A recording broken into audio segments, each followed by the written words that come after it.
Je déteste les fêtes de Noël, encore appelées les fêtes de fin d'année.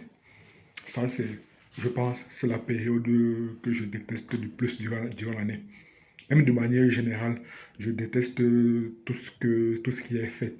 Parce qu'il est inadmissible que des individus lambda ont décrété que tel jour va correspondre à un jour de fête. Tel jour va correspondre à une période de fête. Pareil pour le 14 février. Je déteste également le 14 février. Qui a décrété que le 14 février est le jour de la Saint-Valentin? Qui a décrété que le 14 février est le jour de la fête de l'amour? Qui a décrété? Un individu s'est levé de bon matin, a commencé à émettre l'idée, à convaincre son entourage, et c'est ainsi que de fil en aiguille, ça commence à prendre beaucoup plus d'ampleur et tout le monde commence à dire, bon, 14 février, c'est la fête de l'amour. Pareil pour les congés de Noël. Un individu se lève, il commence à convaincre son entourage que bon, les 2 dernières semaines de l'année civile vont correspondre aux fêtes de fin d'année. Mais d'abord même, lorsqu'on parle de fêtes, clairement, qu'est-ce que tu fêtes? Honnêtement, nous sommes arrivés en fin d'année. Qu'est-ce que tu fêtes? Le 25, je peux comprendre que tu fêtes. Si tu es religieux, mon ami, alors va à l'église. Les trucs, il y a des guirlandes, il y a des décorations partout, partout, pour te mettre dans l'ambiance festive. Et ce qui m'énerve d'autant plus, c'est de voir des grands gaillards comme toi, des grandes dames, encore être enthousiasmés, encore être enthousiastes, encore être excités par l'idée des congés de Noël, par l'idée des fêtes de Noël. Mais mon ami, vous avez quel âge? Tu as quel âge pour être excité par ça? Hier, je suis allé faire un tour à ce que les gens appellent marché de Noël, jusqu'à ce que ça passe à la télévision. Ça passe sur quasiment toutes les grandes chaînes de télé. On parle de marché de Noël, comme si c'était quelque chose d'ultra excitant. Bon, là, c'est du café. Comme si c'était quelque chose d'ultra excitant. J'ai fait un tour au marché de Noël hier. Vraiment, il n'y a vraiment rien de fameux, hein. Je n'ai même pas été excité une seule seconde, je n'ai même pas été enthousiasmé. Mais revenons donc maintenant au concept de fête. Honnêtement, on parle de fête de fin d'année. Toi, honnêtement, qu'est-ce que tu fêtes?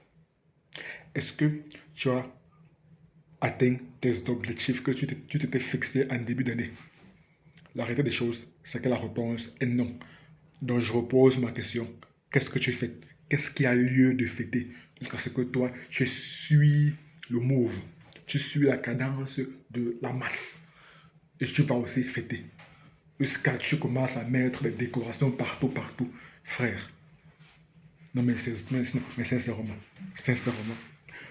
Moi, ça fait des années que je ne suis même pas du tout enthousiasmé par les congés des fêtes de fin d'année.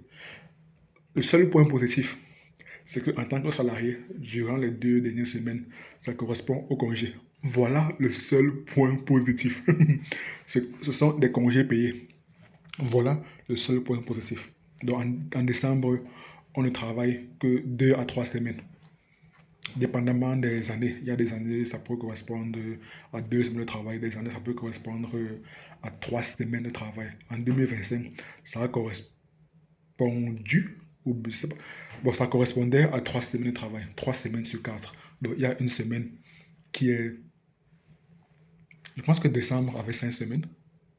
Donc, 3 semaines sur 5. Donc, il y a 2 semaines qui sont payées, mais qui sont non travaillées. Voilà le seul avantage. Mais sinon, tout le reste, la Zumba dans laquelle on veut te mettre dedans, avec les décorations partout dans la ville qui ont débuté dès le début décembre. Et même avant décembre, dès que la période de Halloween, tout et tout là, la période des. Comment ils appellent ça? En novembre, il y a souvent une fête là.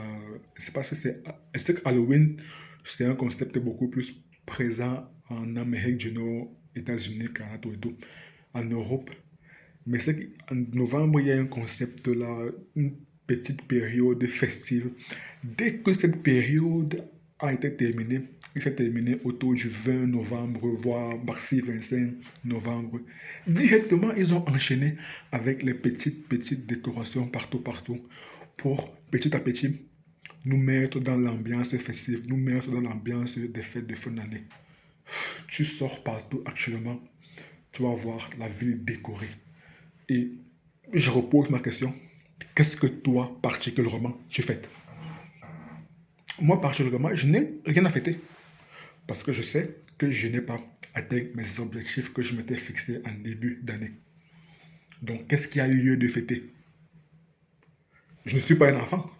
C'est lorsque je suis enfant que, en début d'année, clairement, tu n'as même pas d'objectif. Donc, tu fêtes juste. Et la période de congé de Noël, pour toi, c'est juste la magie de Noël. Voilà. Ce que les personnes appellent la magie de Noël. Mais lorsque tu grandis, waouh, il n'y a plus de magie, mon ami. Tu dois payer. Lorsque tu reçois des factures, là maintenant, il n'y a plus de magie. Tu sors vraiment du monde des bisounours, tu sors du monde de Gumball, du monde incroyable de Gumball, tu sors du monde de Alice au pays des merveilles. Tu viens dans la réalité, dans la dure réalité, dans laquelle tu dois payer des factures. Là, tu comprends que non, mon ami, ce n'est pas la magie. On n'est pas dans Harry Potter ici. tu, dois, tu dois payer des factures. Donc, comme tu n'as pas rempli tes objectifs du début d'année, alors c'est la période durant laquelle tu t'assois posément, tu fais le bilan des choses positives comme négatives, de tout ce qui s'est passé durant l'année. Tu fais le bilan. Ensuite, tu tires des conclusions. Et enfin, tu dresses de nouveaux objectifs, de nouvelles résolutions pour l'année suivante, en espérant que l'année suivante, tu aies au moins quelque chose à fêter. De manière à ce que, même si tu rejoins la Zumba des fêtes de fin d'année, au moins tu aies une raison valable, tu aies une justification valable pour fêter. Mais tant que tu n'as pas rempli tes objectifs, je me demande bien qu'est-ce que tu fêtes. Qu'est-ce que tu fêtes? Qu'est-ce que tu fais? C'est ça qui m'énerve.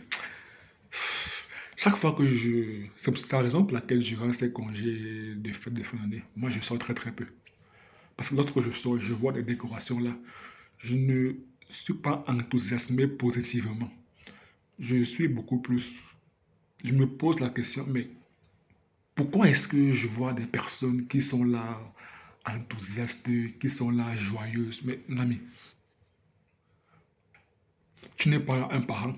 Si au moins j'étais un parent, oui, tu pourrais être enthousiasmé par ton enfant pour lui montrer la magie de Noël, tout et tout. Tu n'es pas non plus un enfant. Tu es là. Tu es un grand gaillard. Tu es un grand bonhomme. Tu es une grande dame. Mais on te voit en train d'être enthousiasmé par la magie de Noël. Jusqu'à parler des décorations. Seigneur. Euh, Pour moi, pour moi, je ne fête que lorsque j'ai quelque chose à fêter. Je ne fête que lorsque j'ai quelque chose à fêter. C'est un peu le même concept que l'on peut transposer aux vacances. Je vois des personnes venir prendre des vacances n'importe comment, ou bien lorsqu'on parle de vacances. Voilà, la période des vacances correspond très souvent à la période des congés, des vacances d'été. Donc, juin, août en moyenne. Des personnes partent en vacances. Mais mon ami, tu pars en vacances, qu'est-ce que tu as accompli? Qu'est-ce qui justifie le fait que je parte en vacances? Quel travail as-tu accompli qui mériterait des vacances? Est-ce parce que des individus ont décrété que, bon, telle période va correspondre à des vacances, que toi également, tu seras obligé de prendre des vacances? Non! Par exemple, moi, je m'ai dit, je définis ma vie. C'est moi qui décide quand est-ce que je vais en vacances. C'est moi qui décide quand est-ce que je vais en vacances. C'est moi qui décide quel jour je dois fêter. Le 14 février, je ne suis pas obligé de fêter. Les congés de fête de fin d'année, je ne suis pas obligé de fêter. Tu ne m'imposes pas de fêter. C'est l'argent que j'ai durement travaillé à la sueur de mon front. Alors, c'est à moi de décider quoi faire de mon argent. C'est tout. Donc, c'était un peu ça que je voulais partager durant la vidéo. Moi, je ne comprends pas pourquoi des personnes matures sont enthousiastes à l'idée de fêter les fêtes de fin d'année. Pour moi, il n'y a absolument aucune raison. Par contre, en tant qu'entrepreneur, ça correspond alors à une période durant laquelle tu peux grandement augmenter ton chiffre d'affaires. Parce que ça correspond à une période durant laquelle les gens sont beaucoup plus festifs et par conséquent sont moins soucieux par rapport à leurs dépenses. Donc vont dépenser sans compter. C'est là que toi tu entres en jeu. Il te suffit de mettre tes produits ou bien tes services dans l'ambiance festive, dans l'ambiance de la magie de Noël. Dans l'ambiance de la magie de Noël. Et c'est ainsi que tu vas générer du chiffre d'affaires et du profit. Donc, en tant qu'entrepreneur, c'est une très très bonne chose. C'est une très très bonne chose de capitaliser sur cette période. Et si vous remarquez bien, les centres commerciaux se font énormément d'argent et en profitent même pour faire des réductions. Avec des réductions, ils instaurent un concept de marketing qu'on appelle le FOMO. Fear of missing out, la peur de rater quelque chose d'ultra important. On te fait naître dans ton esprit l'urgence à travers les réductions et même la rareté. Avec peut-être des t-shirts aux emojis de Noël ou bien des emojis de fête de fin d'année ou bien des emojis de l'année 2026. Donc tout ça en quantité limitée, bien évidemment. Donc réduction plus quantité limitée, ça fait naître urgence et rareté. Donc, sinon ainsi qu'il génère énormément d'argent et par conséquent énormément de chiffre d'affaires et de profit. Parce que toi, tu as été dans l'ambiance festive, tu as dépensé sans compter et tu n'avais rien à fêter. Parce que des gens t'ont mis dans l'ambiance festive, toi également, tu suis le move. Tu vas également fêter. Voilà. Et c'est dommage. Après, tu n'auras que tes yeux pour pleurer. En janvier, tu vas commencer à pleurer la galère. Tu vas commencer à dire janvier est très très long. Mon ami, c'est parce qu'en décembre, tu as dépensé sans compter. Et le pire dans tout cela, c'est qu'en début d'année, vers le premier, le 2, le 3, après avoir fêté, tu vas commencer à faire de nouvelles résolutions pour l'année en cours, pour la nouvelle année. Malheureusement, tu n'auras pas les moyens financiers, tu n'auras pas l'argent pour soutenir ta politique, tu n'auras pas l'argent pour soutenir tes nouvelles résolutions. Et puis, même encore, 14 février va arriver très très rapidement. Donc, avec ton argent, avec ton salaire que tu auras obtenu en fin janvier, tu vas commencer à épargner pour faire un cadeau ou même pour faire un service à madame. Voilà comment tes résolutions du début d'année seront immédiatement aux oubliettes. Le mal a commencé en décembre. Le mal a commencé durant la période des fêtes de fin d'année, la période durant laquelle tu dépensais sans compter. Et voilà comment tu répètes le même cycle chaque année. Tu ne te poses pas de questions. Qu'est-ce que j'ai fait? Chaque jour, chaque année, tu répètes le même cycle. Chaque année, tu répètes les mêmes erreurs. Donc, c'est dommage. C'était ce que je voulais partager dans la vidéo. Moi, particulièrement, je ne fête pas les fêtes de fin d'année tant que je n'ai pas atteint les objectifs que je m'étais fixés en début d'année.